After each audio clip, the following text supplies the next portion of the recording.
A palavra de Deus diz assim, Gênesis capítulo 4, verso 1. Adão teve relações com a Eva, sua mulher, e ela engravidou e deu à luz a Caim. Disse ela: com o auxílio do Senhor, tive um filho homem. Voltou a dar à luz, e desta vez Abel, irmão dele. Abel tornou-se pastor de ovelhas, e Caim, agricultor. Verso 3. Passado algum tempo, Caim trouxe do fruto da terra uma oferta ao Senhor. Quem trouxe, irmãos? Caim trouxe do fruto da terra uma oferta ao Senhor. Abel, por sua vez, trouxe das partes gordas das primeiras crias do seu rebanho. Bastante atenção aqui agora. O Senhor aceitou com agrado Abel e a sua oferta. Abel e a sua oferta. Mas não aceitou Caim e a sua oferta. Amém ou não amém? Por isso, a chave do versículo: Caim se enfureceu e o seu rosto se transbordou. E o Senhor disse a Caim: quem disse, irmãos? O Senhor disse a Caim: por que você está furioso? Por que seu rosto se transformou? Ou em outras traduções, por que se transtornou o teu rosto? Se você fizer o bem, não será aceito, mas se não fizer, saiba que o pecado o ameaça aonde está o pecado, irmão? O pecado está à porta. Ele deseja conquistá-lo. O que deseja conquistá-lo?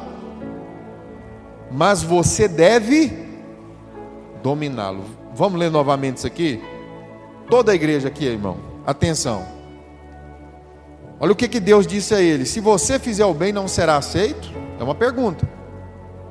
Se você fizer hoje o bem, irmão, diante de Deus, Deus não vai te aceitar?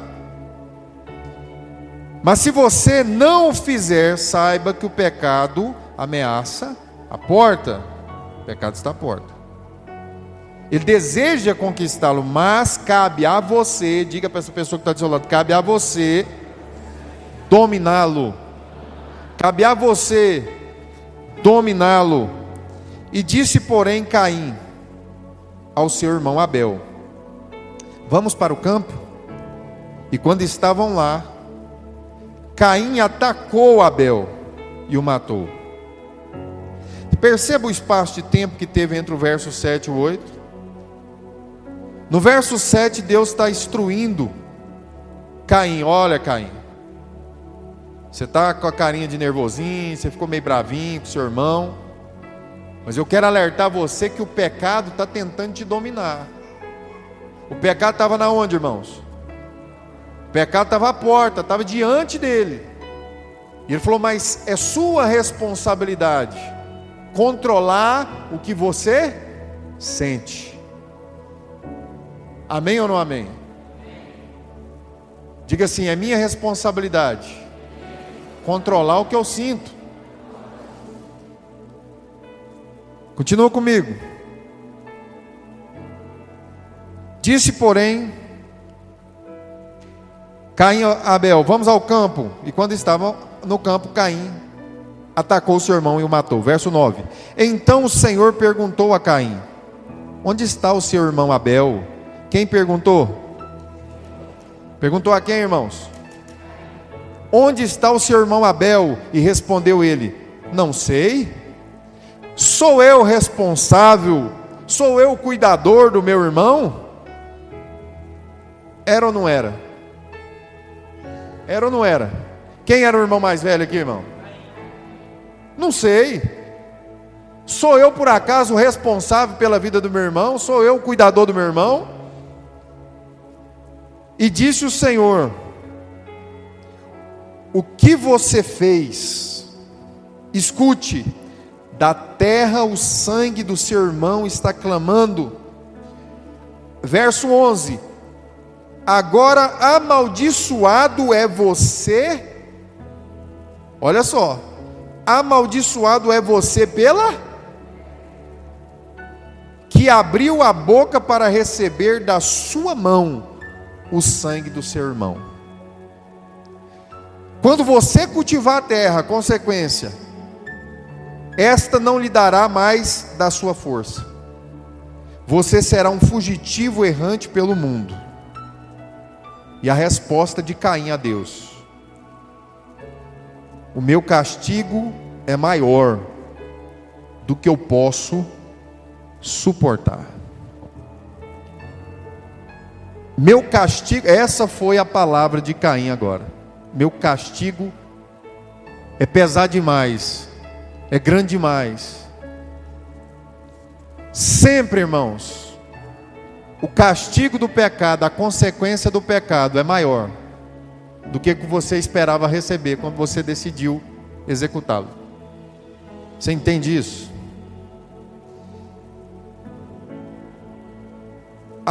A vida, irmãos, você constrói ela ou destrói ela através de sentimentos. Faz assim: sentimentos, crenças e ações. A sua vida você vai construir ou destruir ela a partir disso aí. Do que você sente, o que você tem sentido, a forma como você acredita a respeito do que você está sentindo e das ações que você executa a partir desses sentimentos e dessas crenças que você tem. Eu começo a entrar aqui nesse texto, irmão, e eu começo a olhar aqui para situações que nós estamos vivendo hoje dentro da nossa casa, situações que nós estamos vivendo no ministério, crises emocionais, crise de ansiedade, sabe, problemas conjugais, situações hoje que você está às vezes afundado e não consegue sair desse lugar, porque um dia você sentiu primeiro alguma coisa, e você não tomou cuidado com esse sentimento. Irmão, tudo aquilo que nós sentimos, ele vai se manifestar de alguma maneira, porque nós somos seres assim, nós somos corpo, alma e espírito, e na alma você sente, e esse sentir é natural, está em você, né? É natural que você se ire a algum momento, é natural que você sinta raiva em algum momento, é natural que você, né, sinta desejos, é natural que você sinta algum tipo de inclinação por causa da sua própria carne a coisas que são contrárias à vontade de Deus. Isso é natural, esse sentir. Mas você, como eu disse aqui, é responsável para dominar, para controlar, para administrar aquilo que você sente, para isso não destruir a sua vida. Amém ou não amém? Em contrapartida, do mesmo jeito, para você chegar a alcançar um objetivo na sua vida de Deus, você precisa controlar e administrar aquilo que você sente. Vamos tentar enxergar essa história aqui neste sentido. Caim, irmãos, era o responsável lá na casa dele pelos seus irmãos. Ele era o primogênito entre os homens ali. Ele tinha a primogenitura, ele tinha as promessas de Deus, né? Mesmo que ainda não tinha Abraão ali, mas é do natural isso, né? Da humanidade. Ele era o chefe da casa, e ele tinha um irmão ali que no momento de se apresentar a Deus, ele levou o melhor, ele entregou o melhor de si. E eu gosto sempre de enfatizar, todas as vezes que eu leio esse texto aqui, que muito antes de Deus olhar para a oferta dos dois, Deus primeiro olhou o coração. Deus aceitou o coração de Abel e depois aceitou a sua oferta. E quando ele rejeita a oferta de Caim, muito antes ele também rejeita o coração de Caim. Quando isso acontece, a primeira coisa que aparece ali dentro de Caim foi um sentimento ruim. Diga assim, ele sentiu inveja, maldade ali, vontade de matar o irmão, né? Aqui ninguém nunca sentiu isso, né? Vontade de matar a esposa, vontade de matar o esposo, sufocar assim, né? Certa vez perguntaram a Billy Graham, né? A esposa de Billy Graham, melhor dizendo, né? Perguntou para ela, né? Como que foi? Billy Graham, para quem não conhece, foi o príncipe dos pregadores dessa última geração, aí, foi o maior de todos os evangelistas, né? E perguntou à esposa dele, né, se ela nunca tinha pensado em separar-se de Billy Graham, né? Ela falou: separar não, mas matar foi muitas vezes, né? E esses sentimentos, irmãos, que nós diariamente sondamos a nossa mente, a nossa vida, nós sentimos na pele, sabe, tanto sentimentos bons quanto ruins, eles determinam, irmão, como será o nosso destino, como as coisas vão acontecer a partir daquilo que nós sentimos, se nós não aprendemos a controlar isso. Eu quero colocar um primeiro slide aqui, irmãos, para a gente ler junto, e eu coloquei assim para fixar melhor na sua mente. Coloca o primeiro slide aí para mim, Alexandre. Enquanto isso, olhe para cá. Irmãos, Caim, ele estava diante de uma oportunidade ali, de rever o coração. Deus deu uma instrução para ele. Falou: Caim, se você fizer o bem, por que você está nervoso? Se você não fizer o bem, não vai ser aceito? Observa na sua vida alguma coisa que está dando muito errado hoje. Pensa em alguma coisa que não está dando muito certo, não. Seja financeiro, seja alguma coisa que você está insatisfeito no casamento. Você sabe por que Deus permite acontecer essas coisas, irmão? Para que você faça uma avaliação pessoal ao teu respeito, em relação à vontade de Deus, em relação ao seu comportamento diante da sua esposa, dos seus filhos, do seu trabalho. Deus, ele dá a oportunidade de você rever isso, irmão, rever os seus comportamentos e mudar, porque arrependimento não tem nada a ver com pedir perdão, irmãos. Arrependimento não tem a ver com você chegar diante de Deus depois que você erra, né? Ou você ofende a tua esposa, o teu filho, e chega lá e pede desculpas, e muitas vezes você pede desculpas, você falou aquilo, mas na verdade não houve um arrependimento, porque o arrependimento ele é um conjunto de um sentimento, mas partido de uma ação, partido de uma mudança. Não basta só sentir tristeza pelo pecado, tem que abandonar esse pecado, abandonar essa atitude. E Deus, diante dessa palavra, por quê? Porque ele pecou, ele foi lá, sentiu ali aquela vontade de matar o irmão, mudou o rosto, sentiu inveja. Primeiro ele sentiu, e imediatamente veio o que, irmão? A consequência? Veio a consequência, sim ou não? Quando você peca, no seu pensamento, você sente uma inveja, você sente um desejo, primeira coisa que vem é a consequência. Pastor, mas quando a gente pensa, é pecado, sim ou não? É pecado. Mas como você administra esse pecado, esse sentimento ruim, da maneira como você administra, ele vai começar a atingir não só a sua mente, não é só mais uma guerra na mente, você vai extrair esse sentimento ruim e muitas vezes vai colocar em prática, e isso vai afetar e vai criar uma consequência, como os irmãos viram aqui, que depois o preço foi muito mais alto do que ele gostaria de pagar no momento em que surgiu essa ideia na cabeça. Então o que eu quero mostrar aos irmãos aqui, né, no princípio dessa palavra, é que antes de você fazer qualquer coisa boa ou ruim, primeiro surge aí um pensamento, e a partir desse pensamento vai desencadear aí um sentimento, seja bom ou seja ruim. Eu queria muito que os irmãos dessem atenção a isso, porque esse é o gatilho de todo o resto da mensagem.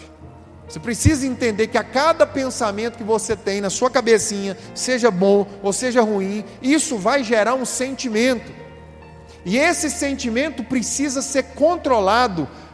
Eu até coloquei aqui no slide e falei assim, controle o que você sente.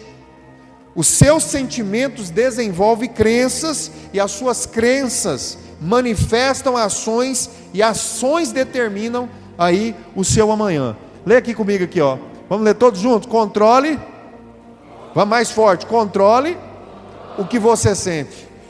Controle o que você sente, irmão. Aprenda a controlar o que você sente. Você é o responsável por controlar. Talvez você não consiga controlar muitas vezes o que você pensa, os desejos que estão ali dentro, mas você pode controlar para isso não se manifestar, porque esses sentimentos eles vão desenvolver crenças em você. Observa o que Caim fez a partir desse sentimento. Ele começou a desenvolver algumas crenças ali. Ele falou: eu vou matar meu irmão, não vai dar nada. Aquele sentimento de inveja começou a fazer parte dele. E apesar da gente ler um versículo após o outro aqui, parece que isso aconteceu assim. Isso aí foram talvez semanas e meses. Caim tramando ali a partir daquele sacrifício, a partir daquele sentimento ruim, daquela pessoa às vezes que te feriu lá no trabalho, sabe? De uma palavra que te ofendeu, sabe? De um WhatsApp que você recebeu. Tudo isso começa a gerar a partir do momento que você pensou, você sente, e aí você começa a trabalhar isso. Você começa a premeditar isso. Foi isso que aconteceu com Caim. Caim começou a maquinar o mal. A gente não sabe quanto tempo levou para que ele executasse isso, mas ele poderia controlar isso. Deus falou para ele: o pecado está na tua porta, tem uma consequência, mas cabe a você dominá-lo. Fala para a pessoa que está perto de você: cabe a você dominar o que você sente. Cuidado com o que você sente. Eu coloquei aqui: controle o que você sente, porque os teus sentimentos desenvolvem crenças. O que você pensa diariamente, irmão, vai ocupando lugar dentro de você. Você acha que um vício, você acha que às vezes uma pessoa que tem problema com pornografia, você acha que uma pessoa que tem problema, sabe, tantas áreas aí, você acha que foi de repente? Primeiro você começa a pensar, irmão, você começa a sentir, você começa a maquinar, você começa a desenvolver isso. E a partir do momento que você não passa a controlar esse tipo de sentimento, isso começa a se tornar dentro de você, né, um desvio da verdade. Porque você começa a tentar argumentar. É normal, irmão, todo mundo faz isso. Às vezes você está pensando em fazer uma coisa ruim, parece que tem um pregador dentro de você. Ele fica assim, pode ser coisa simples. Você acaba de tomar um refrigerante dentro do carro, acabou. Pensamentinho, joga essa latinha pela janela. Aí a consciência, o seu aprendizado, aquilo da educação que você recebeu, ela reluta dentro de você. Não faz isso, você não é assim. Não foi assim que você aprendeu. É ou não é? Dentro de nós temos isso aí. A gente fica nessa relutância. Só que percebe, irmão, que nesse momento você começa a argumentar. Você começa a tentar argumentar com você mesmo ali dentro da sua cabecinha, tentando achar uma desculpa para isso, especialmente quando você já fez, você jogou a lata, aí você pensou depois, aí você começa a argumentar: não, mas daqui a pouco um passa aí, pega e joga no lixo.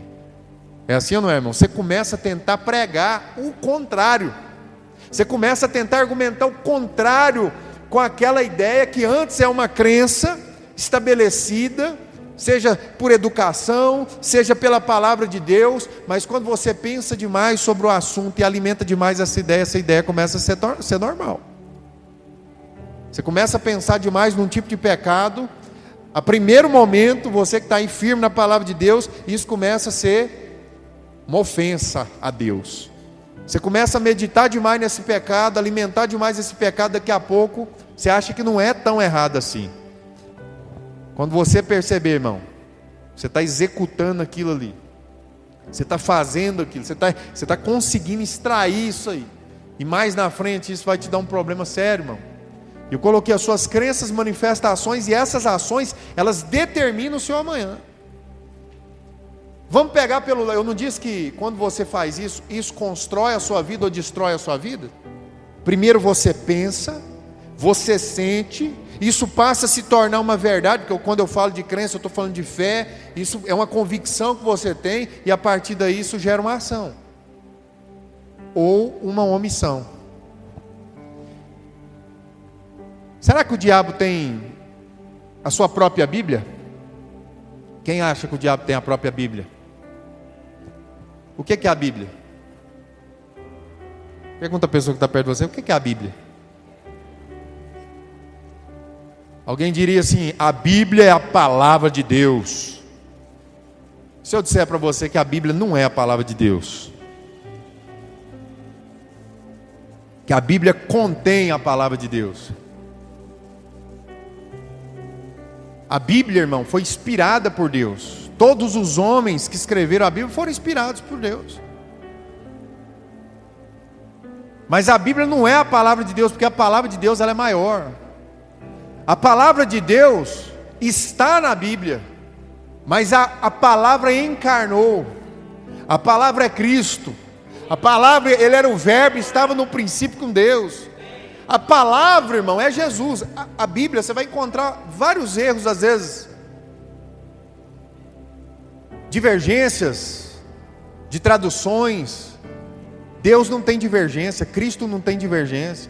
Ela aponta para Cristo. Livros poéticos, históricos, tudo aponta para Cristo, se resume a Cristo. E eu quero dizer para os irmãos: a Bíblia contém a palavra de Deus, mas a palavra é Cristo. Amém ou não amém? O diabo, ele distorce a palavra. Como que ele distorce, irmão? Setas na sua mente, pensamentos que ele começa a gerar e lançar. Olha aqui como o diabo trabalha para você começar a entender. Por que nós temos que cuidar com aquilo que nós ouvimos e aquilo que nós vemos? Porque o diabo, ele vai trabalhar, ele vai conseguir te atingir no teu pensamento. Então ele te mostra algo para que você pense sozinho. O diabo, ele não entra dentro da sua cabeça e começa a pensar no seu lugar negativo. O diabo, ele coloca oportunidade diante de você para você mesmo ser arrastado e seduzido pelo próprio mal que está em você, na sua carne. Então o diabo não faz ninguém pecar, irmão. Em Tiago, a palavra de Deus diz que cada um é arrastado e seduzido pelo próprio mal que já está em si, pelo próprio mau desejo. Aí eu te pergunto, irmão, um livro como a Bíblia, 66 livros, 39 no Velho Testamento, 27 no Novo, 40 autores diferentes, de intelectos diferentes, de culturas, de momentos culturais diferentes, todos eles inspirados pelo Espírito de Deus, descrevem as Escrituras Sagradas, contando experiências, contando aquilo que Deus fez, contando aquilo que, as promessas de Deus. E o que é que contém nessa Bíblia que eu te perguntei? O plano da salvação para a humanidade. Conta sobre a criação do homem, a criação de Deus, fala sobre o pecado do homem, a queda da humanidade, fala sobre as alianças e as promessas de Deus, fala sobre o cumprimento da promessa, a redenção, depois fala, sobre a história da igreja, o projeto da igreja, o projeto do Espírito Santo da igreja, e no fim você tem o juízo final e a promessa da vida eterna. Você tem a Bíblia nas suas mãos, você tem a palavra de Deus nas suas mãos, o conteúdo, irmãos, que está sendo pregado para conduzir você à salvação. Hoje, o Espírito Santo tem que usar essa palavra aqui, esta palavra escrita, para transformar a sua mente, para transformar os teus pensamentos e conduzir você em um pensamento e uma crença, em ações mais parecidas com o Senhor Jesus Cristo.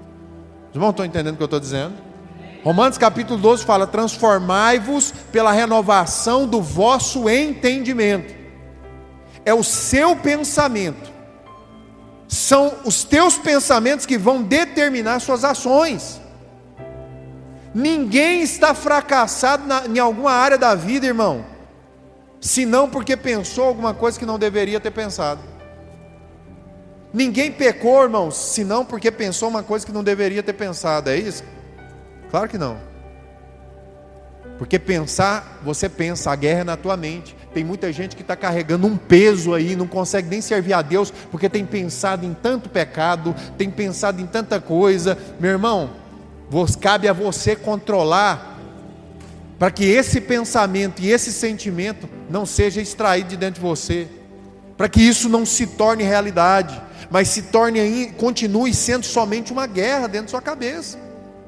A guerra é na mente, irmão. A guerra é aqui, o diabo quer atingir aqui, porque se ele atingir aqui, olhe bem para cá, ele vai atingir primeiro o que, irmão? as tuas crenças. Se ele atingir a tua crença, ele destrói a sua vida.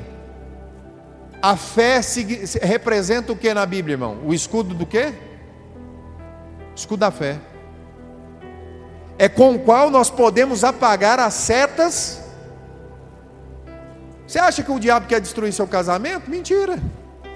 Você acha que o diabo quer destruir sua empresa? Ele não quer destruir sua empresa. O diabo tentou destruir a família de Jó? Te pergunto. Não, ele destruiu. Ele não tentou, Deus permitiu, foi lá e destruiu. Mas ele era destruir a família? Não era. Ele acabou com as finanças de Jó, acabou ou não acabou? Deus permitiu, ele foi lá e acabou. Mas o alvo dele era as finanças? Começa a entender onde é que é o alvo do diabo, irmão. O alvo do diabo é a sua mente. Porque se ele atingir os teus pensamentos e você passar a desenvolver sentimentos ruins, isso se tornam crenças ruins e você pode até se afastar do Senhor e criar uma consequência terrível para a sua vida. Porque o diabo tem um alvo e o alvo é a sua fé. Porque tudo é pela fé, a graça é pela fé, os milagres é pela fé, a salvação é pela fé. Se ele deturpar a tua crença, a maneira como você acredita, ele destrói a sua vida, irmão. Os irmãos estão entendendo o que eu estou pregando aqui ou não? O ataque de Satanás é na sua mente, irmão. Você está achando que o diabo está preocupado em destruir seu casamento? Não, irmão. Ele quer destruir o seu casamento, se ele percebe que isso aí vai abalar a sua fé. Ele quer destruir as suas finanças, porque quando ele mexe nisso aí, talvez abala a sua fé. Então ele está tentando usar de todas as formas possíveis, para que você pense igual ele queria lá no livro de Jó. Blasfema contra Deus, reclame, murmure. Quantas pessoas, irmão, estão querendo abandonar Deus porque ficou doente, porque perdeu o emprego? Quantas pessoas já pensaram em abandonar Deus porque perdeu o relacionamento, porque talvez não tenha um relacionamento? Quantas pessoas ficam se perguntando: mas por que Deus age assim comigo? Perceba os pensamentos que você está alimentando aí, meu irmão. Todos os pensamentos que você está alimentando, primeiro você ouviu, ou você viu, e começou a meditar, e isso vai crescendo dentro de você. Deixa eu te falar uma coisa, irmão. Pedro estava dentro de um barco um dia, pelejando uma tempestade esquisita, aquele negócio doido, Alice. Jesus vem andando sobre as águas. Meu irmão, olha que cena. Caminhando sobre as águas, todo mundo pensou que era um fantasma, e ele disse: sou eu. Pedro falou: se és tu mesmo, manda eu ir até você. O que ele sentiu ali, irmão? Tinha fé ou não tinha? Coragem ou não tinha? Tinha uma tempestade. Jesus falou: vem. Ele desceu com um sentimento. Primeiro ele pensou, ele sentiu força, fé, voou, pisou, tchá, começou a andar, e foi andando. O que ele desenvolveu no momento que ele pensou e sentiu aquela ousadia de ir? Desenvolveu uma crença: é real, eu estou pisando sobre as águas. E ele foi caminhando. Mas a palavra de Deus diz que uma tempestade ali soprou mais perto dele. Ele olhou e ele sentiu o quê? E começou a afundar. Porque ele pensou, a palavra de Deus diz que ele pensou no barulho das ondas e no vento. E a partir desse momento, isso gerou um sentimento de medo. E a partir do sentimento, mudou a crença. E ele falou: não dá para fazer o que eu estou fazendo aqui no natural. E ele começou a afundar. Percebeu? São N exemplos. Daniel foi lançado na cova dos leões. O óbvio é que os leões devorassem ele. Ele creu no Senhor, irmão. Ele tinha um sentimento de fé. Era uma fé positiva. Ele falou: Deus vai me livrar desse negócio. Ele permaneceu firme naquela crença. Na manhã seguinte o rei foi lá. O camarada estava lá intocável. Sadraque, Mesaque e Abednego na fornalha de fogo ardente. A narrativa dele foi o seguinte: pode até jogar nós aí dentro, mas o Senhor, se Ele quiser, Ele pode livrar nós dessa fornalha e da mão do rei. Caiu lá dentro, irmão, não se queimou. Por quê? Porque a fé era inabalável. Eles tinham uma convicção, era um pensamento convicto. Isso se tornou uma crença, e as ações deles eram de acordo com a crença. Tanto você pode construir algo extraordinário, como você pode destruir a sua vida a partir do que você pensa, a partir do que você sente. Se você não aprender a controlar o que você sente, isso vai ser colocado para fora e vai gerar uma consequência na sua vida. Por que eu estou falando a respeito disso, irmão? E citando a Bíblia aqui como a base. Você sabe por que Deus pegou e colocou essas palavras escritas assim? Porque é o jeito que Deus encontrou para manter a veracidade, para perder o menos possível da essência. Porque aquilo que é escrito, irmão, você consegue preservar do jeito que foi escrito. Aquilo que é dito, não. Se eu falar algo para o Lucas aqui, e ele falar no ouvido de cada um de vocês, eu garanto que quando chegar lá na última pessoa lá, a conversa já se distorceu. Mas se eu entregar um papel aqui para ele passar para cada um de vocês aqui de mão em mão, e cada um ler, quando chegar lá no final, todo mundo leu a mesma coisa. Deus usou o meio desta palavra para permanecer intacto durante os séculos, a palavra dele inabalável. E esta palavra, irmão, é o trilho dos teus pensamentos a partir de hoje. A partir do momento que a pessoa crê no Evangelho, Jesus deixou a sua palavra para que você mantenha a sua mente ocupada com a palavra de Deus. Meditai nela dia e noite. Abre comigo aí Salmo de número 1. Eu vou te mostrar algo aqui, irmão, que está explícito na palavra. Coloca no slide para mim, por gentileza. Salmo de número 1. Quem está aqui comigo, diga amém. Vamos ler Salmo 1 comigo aqui, ó. Como é feliz. Quem quer ser feliz, irmão? Só 2, 3, 4. Quem quer ser feliz, irmão? Pastor, já sou feliz. Glória a Deus, mas quer continuar? Como é feliz aquele que não segue o conselho do ímpio. Para seguir tem que estar observando, sim ou não? Tem que estar no meio, tem que estar ouvindo, tem que estar vendo. Por quê? Vai gerar o quê? Crenças. Você passa a andar com alguém que tem um tipo de comportamento que você reprovava, daqui a pouco você está achando bonito. Daqui a pouco você está gostando daquele negócio, daqui a pouco você está ensinando aquele negócio. Ditado popular, mas é Bíblia. Diga com quem andas, é ou não é? Como é feliz aquele que não segue o conselho dos ímpios, não imita a conduta dos pecadores e nem se assenta na roda dos zombadores ou escarnecedores. Continua. Ao contrário, a sua satisfação está na palavra. A satisfação dele está na palavra. É o trilho dos pensamentos, irmão. Eu estou falando isso aqui, irmão, porque eu estou vendo uma geração de crentes que não lê Bíblia. Uma geração de crentes que não sabe a última vez que pegou a palavra de Deus. Você está muitas vezes sendo governado aí, irmão, pelas suas próprias vontades, seu coração. Por quê? Porque você está se esquecendo da palavra. Você não abre a sua Bíblia, irmão, mesmo que fosse no celular.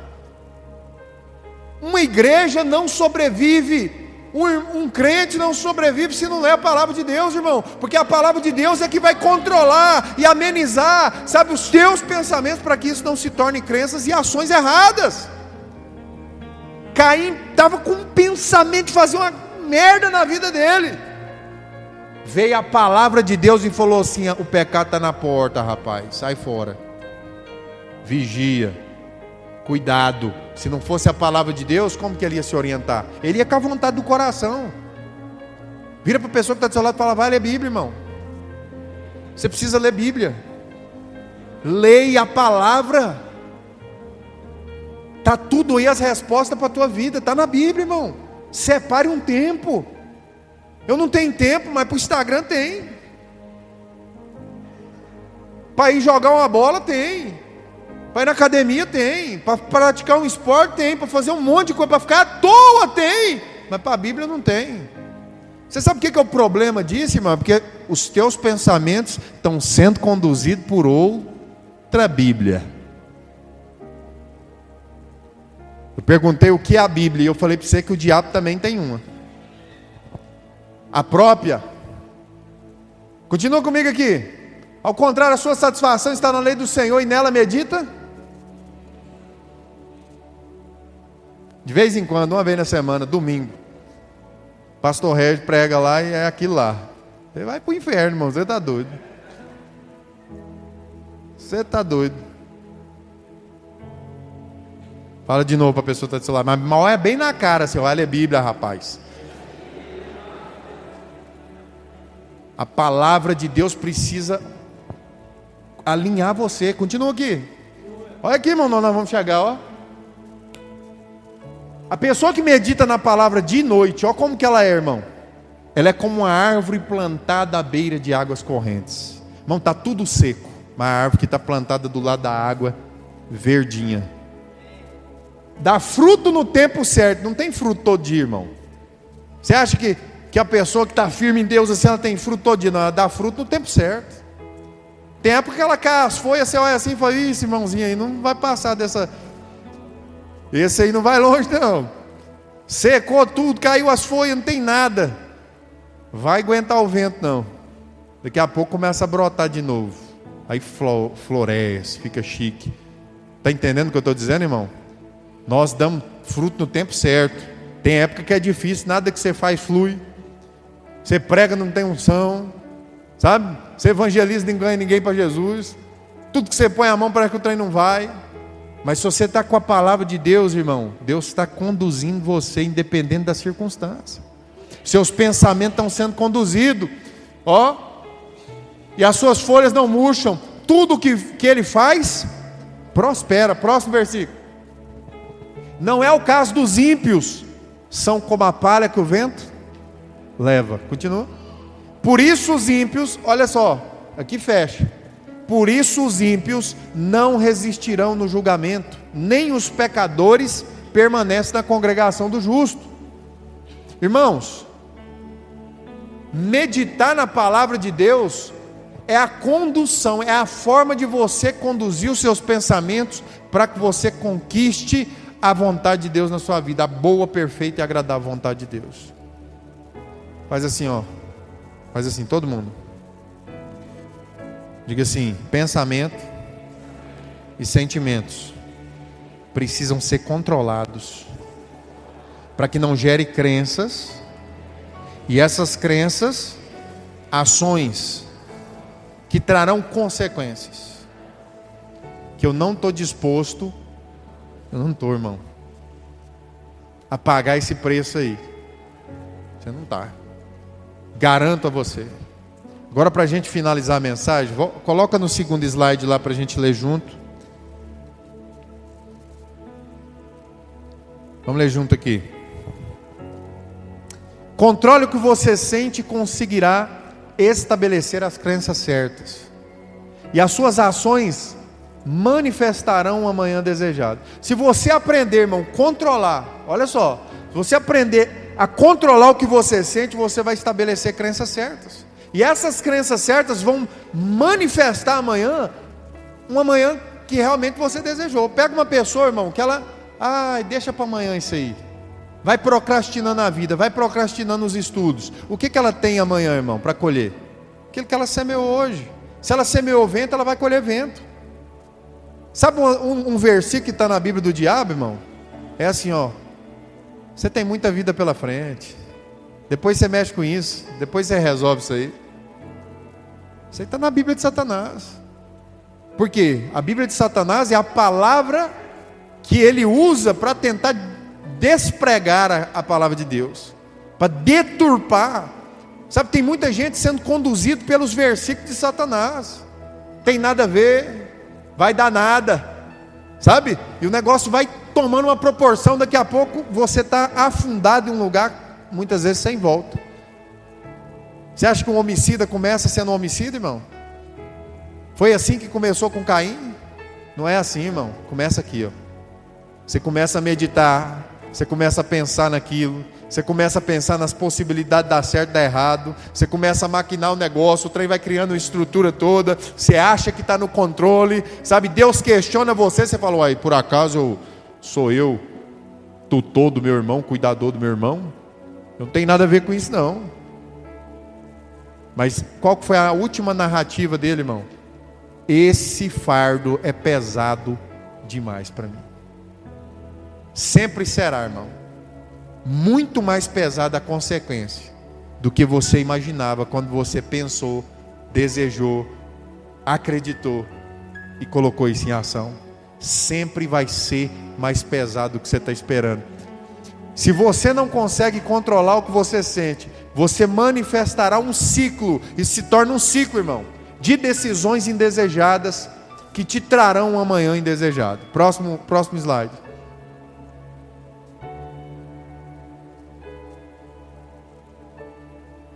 É esse?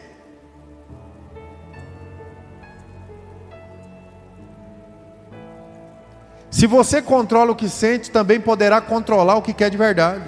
Se você controlar o que você sente, irmão, você consegue controlar o que você quer de verdade. Você começa a ter convicção daquilo que você quer de verdade. E isso é crer. Amém ou não amém? Isso é crer. O poder da fé é se mover em direção àquilo que você acredita. Eu acabei de explicar para os irmãos. Se você crê de verdade, irmão, não é só acreditar. Você tem que se mover em relação àquilo que você acredita. Você tem convicção do que quer. E desta forma não se moverá de forma contrária ao que acredita. Na verdade, se moverá em direção contrária até o que deveria sentir naturalmente na direção da razão, do que realmente vale a pena, né?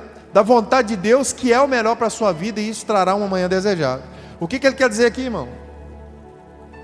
Se você passa a pensar e acreditar da maneira certa, nas crenças certas, caminhando nesse trilho da palavra, você vai conseguir andar, se posicionar diante desses sentimentos, que naturalmente são teus mesmo, são os sentimentos da carne, mas você vai conseguir se comportar de outra maneira em relação a isso. Ter a palavra, irmão, aberta todos os dias na sua vida, é só para quem se sente um pecador mesmo, irmão, que sabe que tem dificuldade. Pessoas orgulhosas e prepotentes não lê Bíblia, porque ele acha que não precisa, ele acha que ele já sabe, ele sabe conduzir a vida dele. Irmão, você quer ver uma pessoa que lê a Bíblia todo dia? Uma pessoa que se sente fracassado mesmo, só Deus na causa. Ele não dá conta. Eu mesmo, irmão, eu não passo um dia, eu falo isso no temor do Senhor, não passo um dia sem ler a palavra. Todos os dias, talvez eu estou no meu pior dia, no meu pior momento, leia a Bíblia. Eu aconselho você a fazer isso, irmão. Porque talvez você está a ponto, a palavra de Deus ela vai te conduzindo, ela vai te exortando, ela vai te sacudindo, ela vai te conduzindo. Os teus pensamentos vão sendo conduzidos, irmãos, a crenças certas. Talvez você está fazendo uma coisa errada, você está pensando uma coisa errada, você está até se desvirtuando um pouquinho, a palavra vem te dar um tapa na cara. Fala, volta, rapaz, ó, o caminho é esse aqui, porque a palavra de Deus é para isso, irmão. A Bíblia está na tua mão, está na tua mesa, está na tua casa, para que ela conduza os teus pensamentos a crenças certas que vão gerar ações que glorificam a Deus. Porque todo pensamento contrário a isso, irmão, vai cauterizando, escuta o que eu estou dizendo, vai cauterizando os teus pensamentos aí, você vai se tornando você vai gerando crenças tão erradas que você começa a achar que está certo aquilo. Você começa a pensar que é isso aqui mesmo. Você vai distanciando da palavra, irmão. A sua mente vai criando conceitos, você vai estabelecendo novas ideias. Essas novas ideias vão tomando o lugar da Bíblia na sua cabeça. E quando essas novas ideias começam a tomar o lugar da Bíblia dentro da sua cabeça, você começa a ter ações que não estão de acordo com a palavra de Deus. E aí você está longe do lugar que você deveria estar e se torna uma presa facinha para Satanás. Longe da Bíblia, presa fácil para o diabo. Longe da Bíblia, diga longe da Bíblia, presa fácil para Satanás. Você começa a ler a Bíblia, Deus te fortalece, Deus levanta você, Deus te ajuda, dá sabedoria, você permanece firme em Deus. Você pode estar passando qualquer situação, qualquer circunstância, qualquer tentação, Deus vai te dar livramento. Você começa a andar longe da Bíblia, irmão, você cai em tudo quanto é buraco que aparece. Eu falo isso aqui no temor de Deus, irmão. Sabe? Volte a ler a palavra de Deus. Volte a ler a palavra de Deus. Fala para a pessoa que está do seu lado, volta a ler a Bíblia, irmão. Você precisa de ler Bíblia. Você não pode ficar longe da palavra. A Bíblia é o seu GPS até o céu. Amém? Vamos ficar de pé?